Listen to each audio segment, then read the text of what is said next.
Najprej hvala lepa za povabilo, da smem tukaj spregovoriti par besed o cerkvenem redu. Mi je veliko veselje, da sem lahko z vami. Z vami skupaj slavim enega Gospoda, ga imamo. Spregovoril bi o tej pomembni Trubarjevi knjigi, ampak preden to storim, bom čuden, da moram narediti mečkano vodo, narediti en okvir, znotraj katerega želim govoriti. In dve stvari želim izpostaviti v tem uvodu. In za začetek bi kar prebral nekaj iz Svetega pisma. Iz pisma Efežanom, 4. poglavje, od vrstice 11, bom prebral, pravi takole.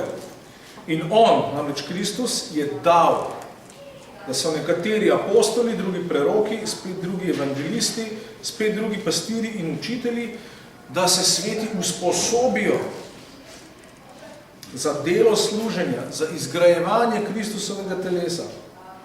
Dokler vsi ne pridemo do edinosti vere in do spoznanja Božjega Sina, do popolnega človeka, do mere doraslosti Kristusove polnosti. Ni naključje, da tudi Trubar ta isti tekst citira na začetku svoje knjige. To, kar bi najprej na kratko spregovoril, je v bistvu kratek razmislek o Božjih darovih. Mi ljudje dostikrat prosimo Boga, ne, za to in za ono in za tretje. V stiski se obračamo na njega, prosimo, da se zgodi to, da nam da to in da nam da ono. Jaz pa mislim, da če hočemo biti zvesti Svetemu pismu, da moramo videti, da je Božji dar najprej človek. V kakšnem smislu?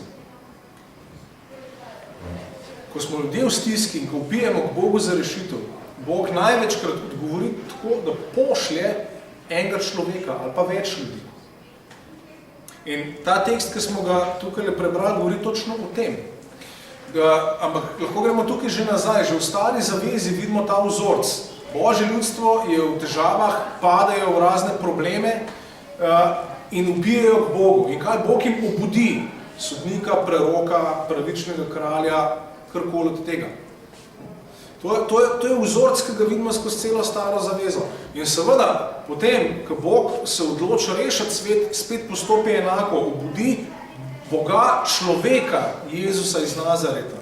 Ga pošle, da nam govori, da nas ozdravlja, da nas kliče k spreobrnenju, da umre, da ostane od mrtvih, ampak zgodi se to po človeku, to je bistveno. In seveda tudi v tem tekstu tukaj, ki ga Pavel omenja, vidimo, da to ostaja tudi v Novi zavezi, na besedico dal, bi rad našo pozornost, Bog je dal svojega sina, ampak daje pa tudi apostole, preroke, učitele, pastorje. To je Božji dar, seveda ta dar je znotraj Kristusa, to ni nek drug dar. Božji dar je v končni fazi en sam in to je Jezus, vedno in povsod. Vendar, tudi skozi take ljudi nam Bog daje sebe. Dejansko so ljudje, ki jih Bog tako pošilja in ki jih dviguje med svojim ljudstvom, dar od Boga, so poslani iz nebes, čeprav so ljudje. Oni kot ljudje so seveda od tukaj iz zemlje, ampak modrost, ki jim je dana, je iz nebes. Duhovna moč, ki jim je dana, je iz nebes. Razumevanje, ki jim je dano, je iz nebes. Se pravi, to, kar oni naredijo, je dar od Boga. In to je prva stvar, na kateri bi rekel, da se mečkano ostavimo in da premislimo, ker ponavad tako ne gledam. Ampak mislim, da je prav, da se tukaj mečkano reorientiramo v svojem razumevanju, kako Bog dela danes in ves čas v svetu. Tako, da pošlje ljudi, ki jih za to pripravi, ki jim da sposobnost, moč, znanje, duha, da upravijo njegovo delo in da pride Božja milost, da pride Božje spoznanje, da pride Božja sprava, da pride ta dobra Božja oblast, Božje kraljestvo, sem malo v ta naš padu in propadu svet. Tako Bog deluje. No in potem druga stvar, ki bi jo prvi omenil, se pa veže bolj predvsem na nas, evangelijske kristjane. In pa ta, da ne vem točno zakaj, verjetno bi se dali dosti razpravljati o tem, ampak naše razumevanje samih sebe, pa tudi naših cerkva je dostikrat tako, da se razumemo tako kot eni otočki, ki smo se kar naenkrat zdaj pojavili in tukaj smo in tako naprej. Dostikrat se mi zdi, da malo trpimo za eno tako pozabljivostjo, ne rečem demenco. manjka nam en tak zdrav spomin in manjka nam seveda tudi potem umeščenost v nekaj, kar je Bog delal že prej. Manjka nam ena zdrava povezava z tem, kar Bog dela in kar je Bog delal že prej. Namreč, če je res, da Bog tako dela, da pošilja ljudi obdarovane, opremljene, zato da opravi neko delo, potem seveda je od nas zelo nehvaležno, če teh darov, ki so bili pred nami, če jih ne opazimo, ali pa če jih tudi mogoče opazimo, ampak jih v bistvu ignoriramo. Menim, da je prav, da tudi mi evangelijski kristijani, da imamo odprte oči za to, kaj se je dogajalo prej, in da vidimo, če je Bog poslal obdarjene ljudi pred nami, ki so evangelijo oznanjali tukaj in če so ga oznanjali dobro, in mislim, da definitivno Trubar ga je, potem je nehvaležno od nas, da tega ne sprejmemo in da tudi sami, da se ne učimo od tega in seveda potem gradimo naprej. Opozoril bi vas na eno hecno mesto v Pavlu tudi, kjer v prvem pismu Korinčanom Pavel pravi: postanite moji posnemovalci, kakor sem jaz Kristusom. To se sliši skoraj malo bogokletno lahko, ampak seveda moramo to prav razumeti, poudarki, kakor sem jaz Kristusom. Pa vendar Pavel sebe kot človeka lahko postavi za zgled. In tukaj vidimo ta isti način, kako Bog dela. Bog nam pošilja ljudi zato, da mi vidimo, kaj to konkretno pomeni hoditi za Kristusom. Kaj pomeni konkretno biti Jezusov učenec, kaj konkretno pomeni vzeti njegov križ, kaj konkretno pomeni vzeti njegov jaram in delati in garati na Božji njivi. No in mislim, da tle spet nam Primož Trubar lahko služi kot izredno dober zgled. On je bil izredno predan in posvečen evangeliju Božjemu delu in je zato tudi veliko trpel. In je to vzel nas in je to sam zelo jasno razumel, da to spada zraven. Da to ni nekaj čudenega, da je to del tega. Da je to normalen del tega, da greš za Gospodom, ki je bil križan in ki je potem ostal od mrtvih. Ker je Bog potrdil, da je to ta prava pot. Skratka, želel bi nas spodbuditi, da morda se malo premaknemo v svojem razmišljanju v tem smislu, da se postavimo v linijo tega, kar je Bog že naredil in da gradimo naprej na temelju, ki je že položen. Še en citat iz Pavla, ki ga Trubar direktno na začetku cerkvenega reda tudi citira, je tale: drugega temelja ni kot je Kristus. In Pavel pravi: jaz sem položil temelj, vi pa paste, kako boste gradili na tem. In mislim, da sploh ni pretirano reči, da temelj evangelija v Sloveniji, v slovenskem prostoru je postavil Primož Trubar.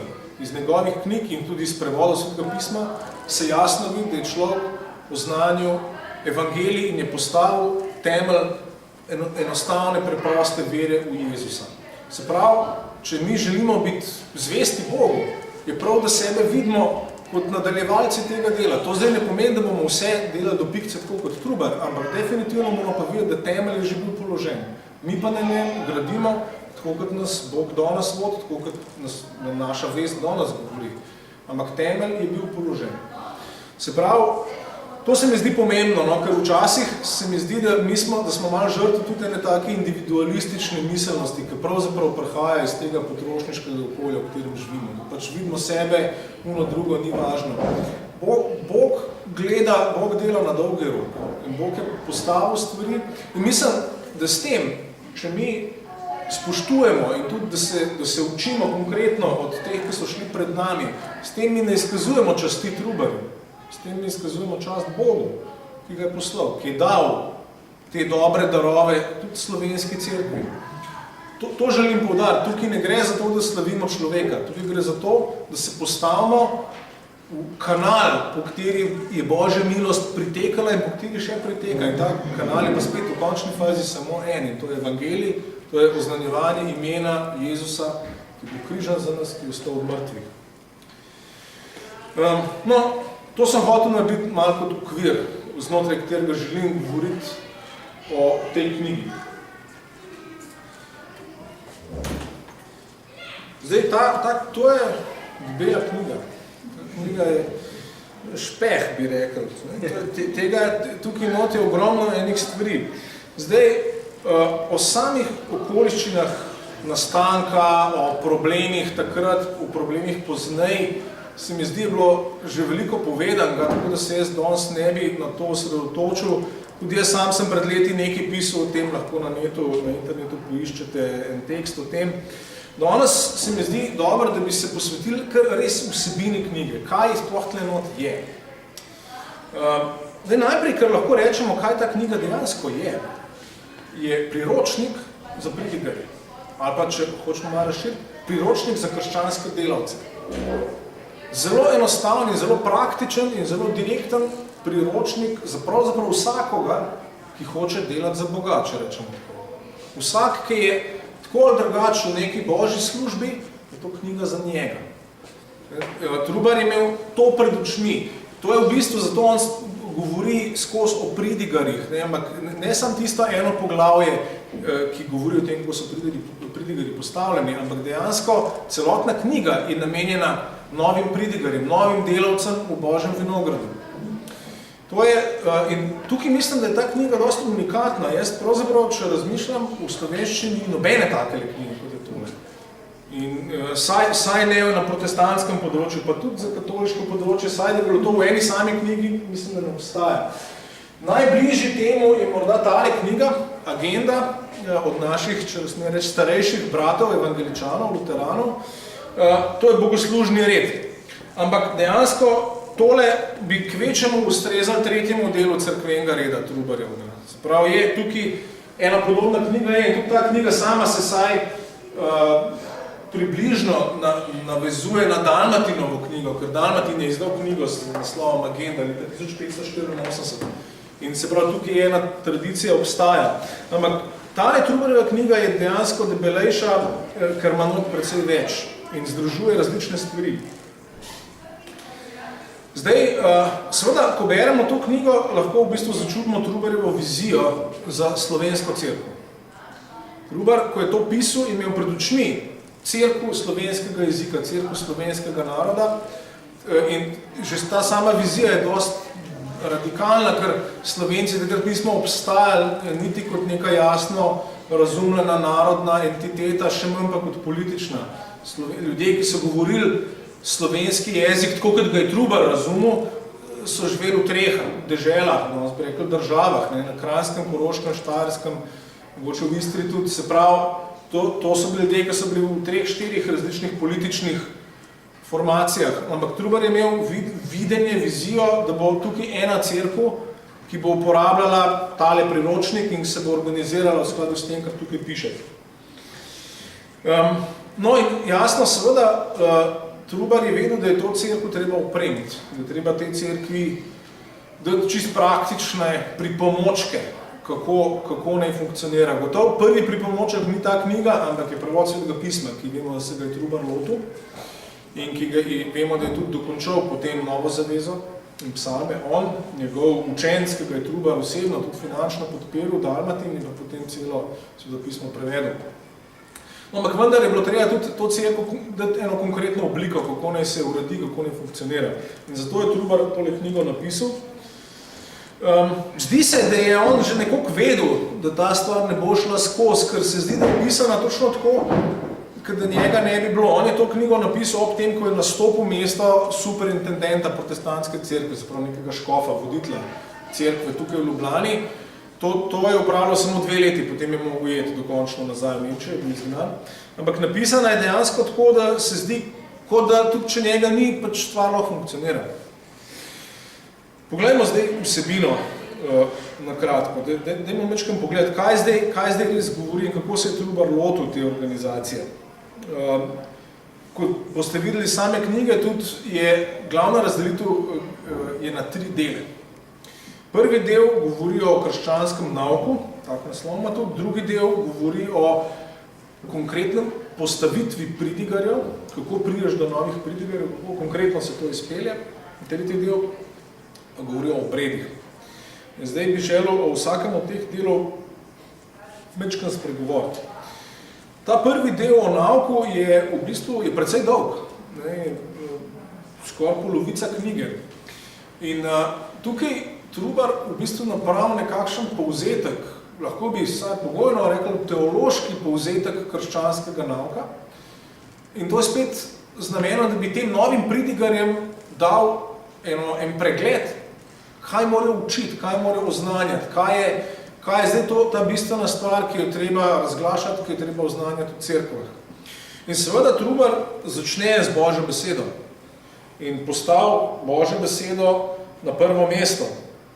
In seveda Kristusa postav na prvo mesto. Tako kot sem že prebral, drugega temelja namreč nihče ne more položiti namesto tistega, ki je že položen, in ta je Jezus Kristus.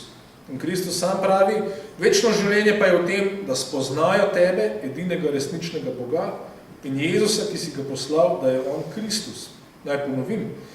Kjer pridigamo pravi, čisti krščanski nauk, tam je zanesljivo Božja cerkev. Se pravi, v ospredje postavi Božjo besedo, razglas, ta preprost evangelijski razglas, da Jezus je Kristus, da je on Mesija, da je on umrl za naše grehe, da je vstal od mrtvih, in prav tam, kjer se to razglaša, tam je Božja cerkev. Ta Božja beseda kliče ljudi k veri, in ko jih pokliče, ko se ljudje odzovejo, se ti ljudi zberajo, in to, ko se ti ljudi zberajo, to je cerkev. To je Božja cerkev. Tako on definira cerkev samo. In potem v tej cerkvi zelo močno poudarja, kakšen pomen ima pridiganje, učenje, oznanjevanje Božje besede, tudi prav Svetega pisma, kot zapisane Božje besede. Tukaj bi tudi prebral en odlom, tukaj spet pove o cerkvi. Po pridigi evangelija je Božji sin od začetka sveta nenehno zbiral in ohranjal vidno cerkev. To, kar je danes tle, to je vidna cerkev. V tej cerkvi so bili vselej izvoljeni in pravoverni. In na svetu ni drugega zbora in družbe, ki bi bila prava, resnična Božja cerkev, samo ta, v kateri se prav in enostavno in razumljivo uči in pridiga evangelij Božjega sina. In potem, pri tem je na moč potrebno ljudi pogosto poučiti in opominjati, naj trdno verujejo, da pridiga evangelija in premišljevanje o njem ni prazna, nekoristna reč, misel ali glas, ki nima veljave, ki ničesar ne opravi. Temveč, da dobi po takšni pridigi Božji sin moč v srcih vernikov in naredi, kar hoče, kakor o tem govori sveti Pavel, ki pravi, evangelij je Božja moč, izveliča vsakogar, ki vam veruje. Se pravi, Trubar zelo lahko razloži, kaj je Božja beseda. Božja beseda je razglas Boga in ko človek to sprejme, se zgodi sprememba v njem in ta beseda je Božja moč. Se pravi, pridiganje evangelija ni nekaj šibkega, ampak dejansko je potem Kristus dobi moč v človeku. To se mi zdi zelo zanimiv in dober razmislek. Tukaj pa še enkrat zaključ. To in temu podobno pričevanje Božje besede moramo pogosto premišljati in trdno verovati, da je Gospod Bog in njegov sin po evangeliju močan in krepak. Se pravi, Bog dobi moč nad nami, nad našim življenjem, nad našim srcem, ko poslušamo in ko razglašamo njegovo besedo. Potem govori tukaj naprej o krščanskem nauku, v bistvu gre dost obdelati take vse glavne teme, pa saj verjetno večina glavnih tem od nauka o Sveti Trojici, o treh osebah v Bogu in tako naprej. In potem pa seveda veliko prostora posveti nauku o opravičenju. O opravičenju po veri, o tem, kako dobimo, kako so nam grehi odpuščeni. To seveda je bila v tistem času še bolj drastična potreba kot danes, ampak tudi danes je to izredno pomembno, ker tukaj se seveda evangelij kaže v tej svoji, recimo temu škandaloznosti, kako Bog nas upravičuje zastojn, po milosti, brez zaslug, samo s tem, da verujemo, da zaupamo v Jezusa, v to, kar je on naredil, v njegovo delo. Trubar temu posveti res precej prostora in seveda tukaj diskutira in debatira z mnenji, s katoliškimi mnenji, sploh v tistimi, ki so bili v tistem času izražena. In včasih, ko to preberaš, se ti zdi, da Trubar dejansko, da se tukaj ponavlja. Ampak menim, da to ni slučajno. Zakaj? Ker ta nauk dejansko gre proti naši, nekako bomo rekel, naravni človeški logiki. In Trubar je razumel, da je to treba znova in spet in na nov način in spet na nov način ta isti nauk podajati in razlagati, ker je dober veril, da mi ljudje hitro zdrsnemo nazaj v drugačen način mišljenja. In tako, in hkrati zanimivo je tudi to, da v zvezi s tem Trubar skozi govori, da to je v bistvu ta prava tolažba. Tukaj človek prav, ki je v stiski, tukaj človek, ki je v borbah, ki je obtežen s tem in drugim, tukaj človek bi pravo tolažbo. Da vidi, da ga Bog dejansko sprejema. Zelo zanimivo je tudi, kako poudari, kaj je prava vera za razliko od demonske. Prava vera je ta, ki dejansko to tudi sprejme. Demoni verjamajo, da nekaj je, ampak prava vera pa veruje, da je Bog meni pustil grehe, da je Kristus zame tudi umrl. Da je to, kar je Jezus tam naredil, da je veljavno tukaj, za mene in za tebe in za vsega od nas. In to je vera, kateri nas tukaj kliče Primož Trubar in nam pač daje tak pregled celotnega krščanskega nauka in vseh teh stvari, ki sem spadajo. Potem govori tudi že v prvem delu, Trubar govori, recimo temu teološko, o stvarih, kot je krst, Gospodova večerja, molitev in take stvari. Potem v drugem delu, ki je obrednik, da potem konkretne tudi obrazce za molitev in tako naprej, ampak tukaj te stvari obdela teološko. Potem imamo pa ta drugi odlomek, drugi del cerkvenega reda, ki govori o pridigarstvu. Ta del je pravzaprav vas kratek, je pa seveda potreben. Trubar je videl in razumel, da je pač tudi že to, kar smo na začetku rekli, da Bog daje in pošilja apostole, proroke, učitelje, pastorje, evangeliste. Se pravi, to je Božje delo in tako Bog gradi cerkev. In tako Bog usposablja ostale tudi, da vstopijo v delo služenja. In zato je Trubar temu posvetil ta drugi del. In zanimivo je, tukaj so zelo praktični napotki, kako cerkev dobi novega pridigarja, novega pastorja, novega cerkvenega delavca. Meni se zdi zanimivo, da je Trubar tukaj dost, če lahko tako rečem, demokratičen, verjetno zaradi razmer protestantske cerkve v Sloveniji v tistem času, ker cerkev seveda ni mogla upati na sponzorstvo od zgoraj, od državnih oblasti in tako naprej. Cerkev se je mogla sama organizirati. In mene je zanimiv tale odstavek, kjer Trubar zelo močno argumentira, da je pravzaprav lokalna skupnost, se pravi zbrani kristjani, da imajo ta glavno avtoriteto pri postavljanju novega pridigarja in odstavljanju. Poleg tega pa prav so potem pastorji ali pa pridigarji sosednjih cerkva, ki pridejo in to potrdijo, ampak glavna avtoriteta je na lokalni skupnosti. Tako prav.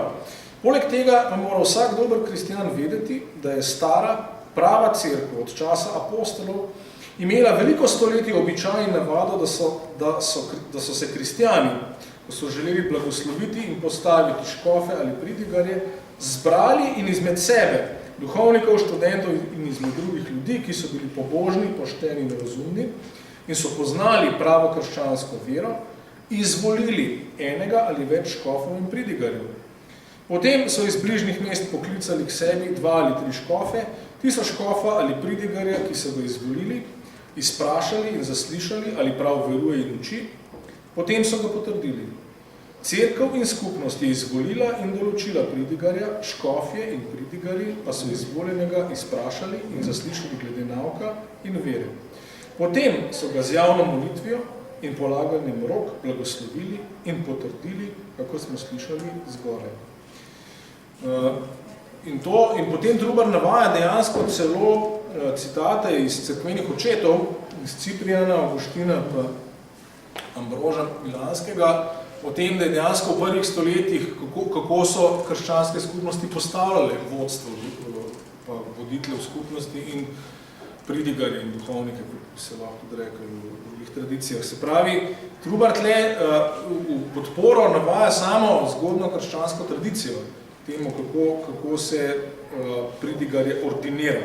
In spet, seveda, pomemben del tukaj je ravno ta, da nov pridigar razume ta nauk. Zato je to postavil najprej v cerkveni red, drugo pa potem, se pravi, ko nekdo ta nauk dobro razume in ko se potem z temi, ki so že pridigari, ki poznajo nauk, ko se lahko z njimi pogovori, ko lahko dejansko demonstrira in pokaže, da razume krščanski nauk dobro, potem se lahko tak človek postavi za pridigarja v cerkvi. In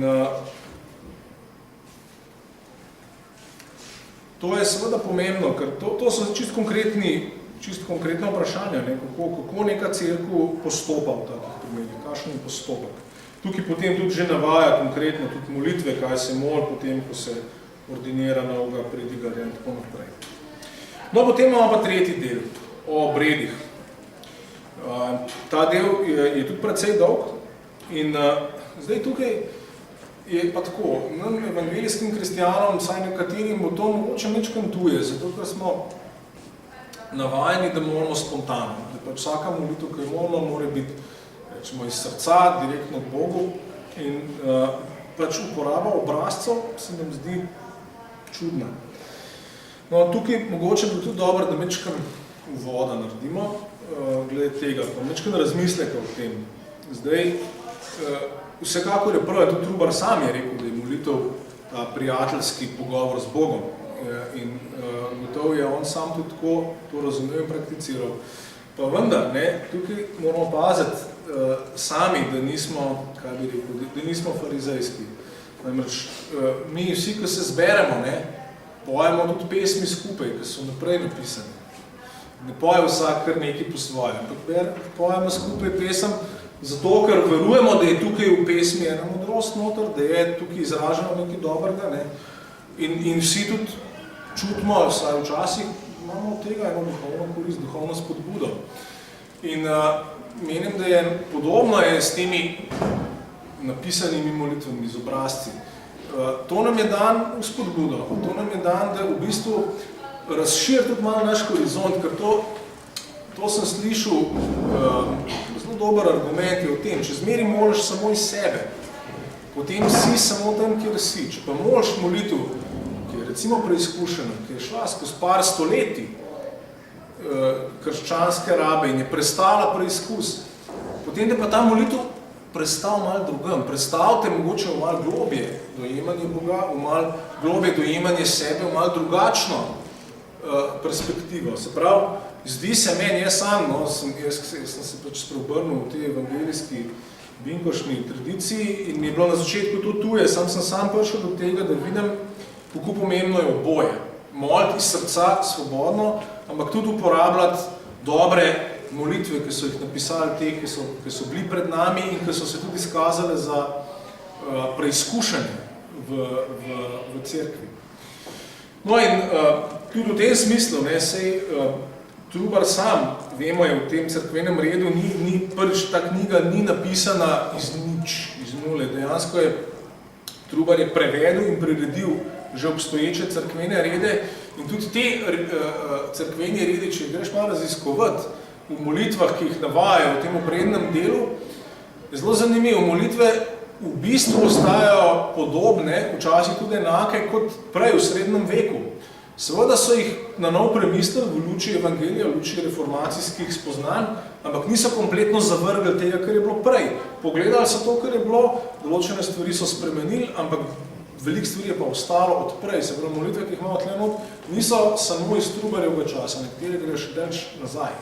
In so pač del tega splošnega krščanskega zaklada, ki ga imamo vsi, ki verujemo v Kristusa. No, in seveda, če pristopimo z tega vidika, se mi zdi, da je tudi ta obredni del ena taka zakladnica stvari, ki, če brskamo po njej, bomo najdeno dragulje in ki nam veliko koristijo. Moram pa kar tako povedati, tukaj niso samo molitveni obrazci, niti slučajno. Tukaj so različne stvari. Najprej govori o krstu, o tem lahko pol še kakšno besedo rečemo. Potem govorijo o tem, da je treba pogosto razglašati tako imenovane hišne table, se pravi, to so seznami iz Nove zaveze, predvsem za različne stanove, ne, za, ne vem, otroke, za starše, za vladarje in za sodnike in tako naprej, za različne, ne, za žene, za može, za vdove, za device in tako naprej, kako naj bi živeli kot odziv na evangelij. Potem je tukaj kratek katekizem za otroke, ki naj bi se učil pri verouku, pri nedeljski šoli. To je, tudi mogoče nam je to mečkam tuje, ampak sam Trubar ugotavlja, da ta stvar čisto pedagoško, da ima učink. Sicer je zelo preprosta, ampak zdaj, katekizem tako na zelo tak povzet način, zgoščen način povzema to, kaj verujemo kristijani. Zdaj, Trubar sam se seveda zavzema zelo močno, da je treba to tudi razložiti. Ne gre zdaj samo za to, da ti znaš na pamet, ne vem, apostolsko vero izpoved, ampak prav naloga cerkve in sploh učiteljev v cerkvi, da te stvari razlaga, da vsak te stvari dobro razume, kaj stoji za tem. Potem je pa tukaj govori tudi, potem pa govorijo o ena stvar, ki je meni zanimivo, govorijo o javni spovedi, o tem, da je dobro, da nam bogoslužijo kristijani priznamo, čisto preprosto, da smo grešniki. In da to naredimo. Vemo, da tradicionalne cerkve, kot je recimo anglikanska, ima to na začetku bogoslužijo. Ima priznanje grehov. In potem tudi Trubar prav govorijo o odvezi. In me je zanimivo, kako govorijo o odvezi oziroma o absoluciji. Govori tako, ne, da ko se kristijani, ko se cerkev pač prizna svojo grešnost, svojo šibkost, svoje napake pred Bogom, je naloga pridigarja, da razglasi in to razglasi v Božji moči, razglasi odpuščanje. To bom kar prebral. To je obrazec absolucije in pridigar takole razglasi nad Božjim ljudstvom, ki priznalo svoje grehe in ki veruje v Jezusa. Večni, vsemogočni Bog in nebeški Oče se vas je usmilil in vam je odpustil vse vaše grehe zaradi zasluženja in najsvetejšega mučeništva, trpljenja, smrti in ustajenja našega Gospoda Jezusa Kristusa, njegovega edinega Sina. In jaz, služabnik, poklican in postavljen od njega in od njegove krščanske cerkve, vam in vsem tem, ki prav verujejo v Jezusa Kristusa in želijo izboljšati svoje ravnanja in svoje življenje, po naročilu in ukazu našega Gospoda Jezusa Kristusa oznanjam odpuščanje vseh vaših grehov. V imenu Boga Očeta, Sina in Svetega Duha. Amen. Pojdite v miru, naj se vam izpolni po vaši veri. Amen. Se pravi, to je tudi en zanimiv element, ne, ker kristijani seveda včasih vse vemo, kako je z našo vestjo pa s tem. Vemo, da je Bog tak, ki odpušča grehe. Vemo pa tudi to, da včasih smo tukaj ujeti, včasih nas vest obsoja in kristijani rabimo ta razglas, da nam Bog odpušča. Rabimo slišati to besedo, ki dejansko prihaja od Boga, da nam Bog odpušča po veri v Jezusa. In to je tudi ena od vlog ali pa namenov cerkve. Tukaj se potem da več variant tudi. No, se že v tem je zanimivo, ne. Trubar za večino molitev ne da samo enega obrazca, jih da več. Ko zbiraš in tudi sam pravzaprav vidiš, seveda tudi, če ne boš dobesedno tako molil, vidiš, zakaj gre, vidiš, kako govoriti.